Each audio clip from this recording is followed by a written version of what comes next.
Today, I'll show you how to eliminate lags in Roblox, and at the end, I'll share a secret tip, so stay tuned.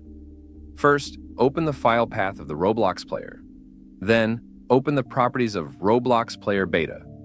Go to the Digital Signatures tab. Select View Certificate. Click on Install Certificate, and then just keep clicking Next until it's done.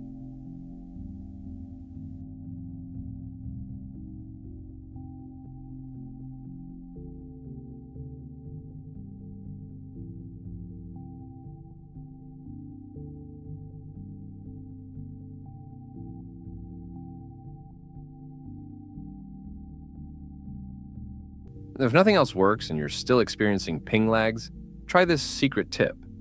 Use exit lag. You can test it for free, and if it works for you, it's worth purchasing. It's quite affordable for finally getting rid of those annoying lags. If you need a discount, just sign up using my link in the description. If this video helped you, feel free to leave a like, and I'll see you next time. Bye-bye.